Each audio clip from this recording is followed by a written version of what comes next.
What's up, guys? Welcome back to the channel. Thank you for our 400 subscribers. If you're new here, like, subscribe. But today I'll be doing my UFC 312 predictions. I'll go rapid fire through the prelims and then longer breakdowns for the main card. So first fight, Hyun-Sung Park versus Namjargaro Tumendemberol. Totally not my first attempt.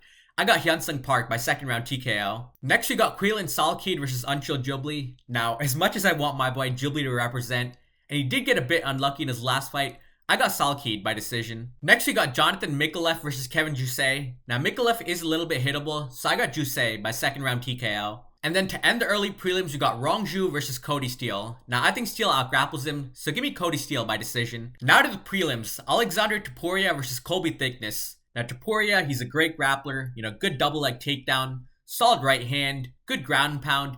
Maybe it's just the aura of that last name, but I think Topuria finds a ground and pound finish. So give me Alexander Topuria by third round TKO. Next, Wang Kong versus Bruna Brazil. Wang Kong did lose her last fight as a huge favorite, which is a bit concerning, but she's still the better striker than Brazil. So I got Wang Kong by decision. Then we got Tom Nolan versus Vyacheslav Borshev. Now Nolan has looked solid in his last two fights, and I do favor the Aussie. So give me Nolan by first round TKO. And lastly, to end the prelims, we got Jack Jenkins versus Gabriel Santos. Now I do think this will be a competitive fight, but I got Santos by decision. But anyways, now we go to the main card. Although these first three fights very well could be prelim fights as well. But starting with Jake Matthews versus Francisco Prado, both of these guys are primarily strikers. I do think this fight will primarily be on the feet. Matthews, he's a really good boxer.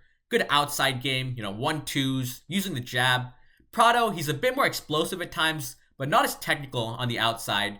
I think Matthews will control the distance, land the better shots, so give me Jake Matthews by decision. Next, we got Jimmy Crute versus Rodolfo Bellato. Now, let's be honest about Crute. He hasn't been very good recently. Getting knocked out by Jamal Hill, which, no shame. Hill is the former champion.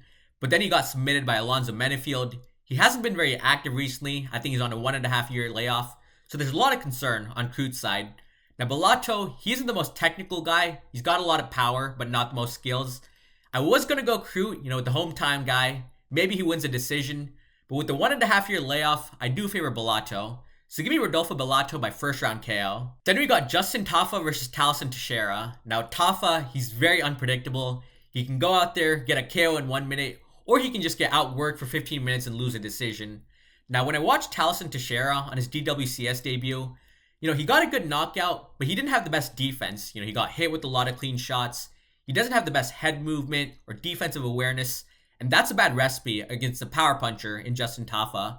So give me Tafa by first round KO. But now the two main fights. Zhang Weili versus Tatiana Suarez for the strawweight title.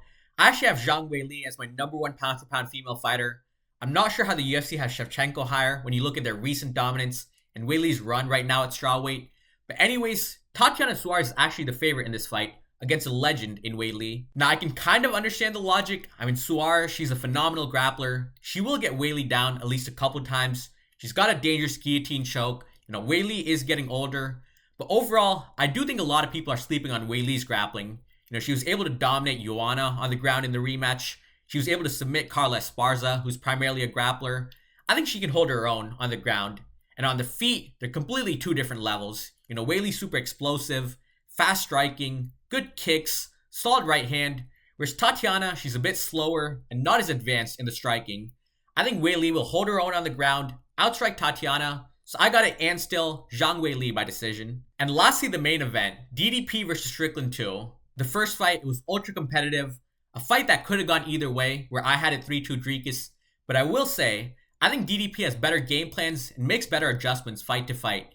First, if you look at the Robert Whittaker fight, he went southpaw, where Whittaker has his hands low, caught him with a jab and knocked him out. In the Strickland fight, he was able to mix it up. Good body shots, kicks, and the wrestling.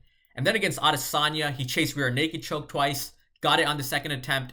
I think Dricus will have a better game plan this time. Where Strickland, it's always the same game plan. Stay on the feet, land the jabs, the teeps, the 1-2s. Not a lot will change. In this rematch, I think DDP will be a lot more confident with the takedowns. He had some success with the grappling in the first fight. He'll go back to it. On the feet, maybe Strickland lands a bit more volume, but now that he has staph infection, I'm not too confident in his cardio. I think Dricus can outwork him on the ground, maybe find a ground pound finish. So I got DDP by third round TKO. But hey, those are my UFC 312 predictions. Let me know who you got down in the comments. If you're new here, don't forget to subscribe, and thanks for watching, guys.